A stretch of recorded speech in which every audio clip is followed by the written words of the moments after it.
Everybody, it's Dr. Warren here at Kalkstein Chiropractic. You're probably wondering how to use a massage ball in the shoulder to alleviate trap tension and pain in the neck and upper back. I'm going to show you. Erica. Hi. Erica's a patient in here. She just got worked on. You got some soft tissue work and it got adjusted. But you asked me, how do I do what you're just doing right now? At home. At home. Because that's very helpful, right? Being able to do it, especially when you're getting ready to go relax, go to Jamaica, go on a little trip, relax. Yeah, you know what I'm talking about.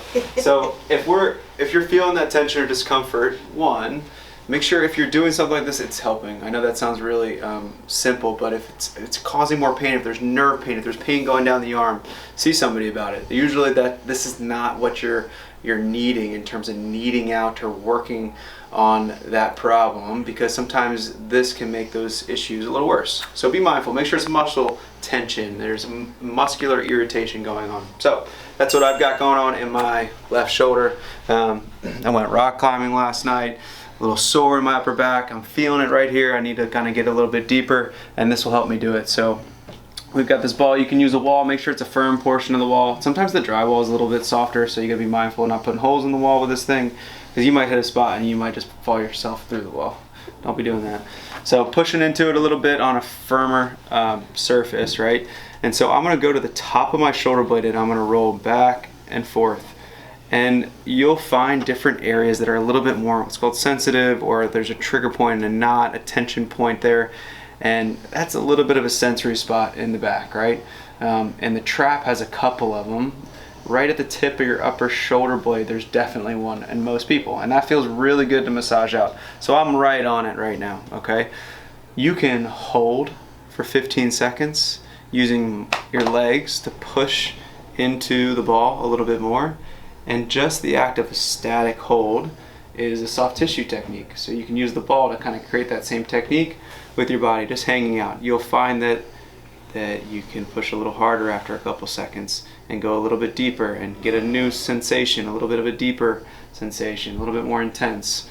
Okay, so you can do that a couple of rounds of just pressure point, trigger point, soft tissue work with the ball. Okay, so now I'm going to go back into that same area and I'm going to show you another technique you can do, and this is called pin and stretch. Okay, so I'm gonna pin it. Now I'm on it again, right? I feel it. Oh, it feels amazing, right? Now I'm gonna take my head and I'm just gonna floss it back and forth, nice and easy. I'm gonna pin and I'm gonna stretch it. Okay, it's a game changer, trust me.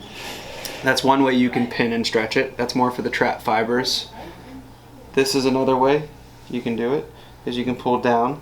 Those are for the muscles that run up and down your back, okay?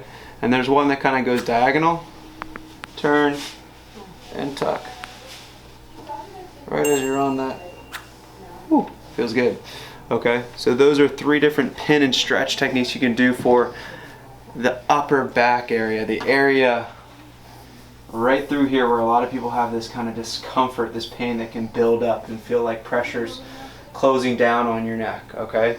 That's one way, okay? If you're feeling it a little bit lower, like in here, around the shoulders, sometimes people do, same thing. I'm gonna get the ball on those muscles and some of those tendons, and I'm gonna roll around. Make sure you're not going towards the bone too much, because then just not good for you. You don't want to roll on bone. And so now I'm right on a trigger point on my lat, okay?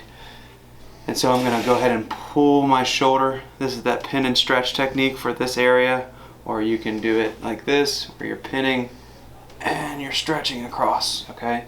That's for that portion of the shoulder blade. Last but not least, for the rhomboids in between the shoulder blades, super common one. Again, running up and down. I went a little high. I'm gonna start that over. There it is.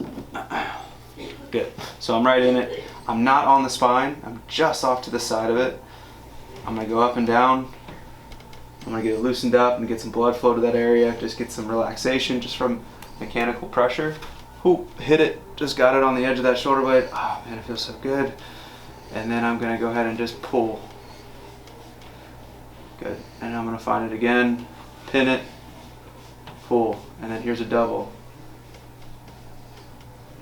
So now I'm pulling this way, and I'm getting that to stretch out with a little bit of pressure. Very, very helpful.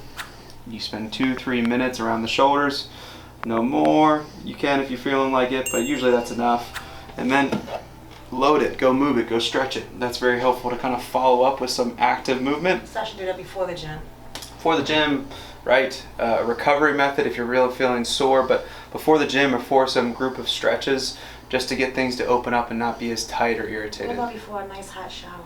Oh my gosh, yeah. I mean, if you could do it during the nice hot shower, I don't know if you got that situation. Okay. Yes, that's when all the worlds collide in a positive way for your shoulders. Game changer. That's right, Gabby. Thank you for watching. If you like, we're going to be putting out some helpful tips for you. You can check our channel out. We've got a lot of videos on chiropractic, physical therapy, fitness training, just general health and well-being. Check it out. Subscribe and like. Thank you so much.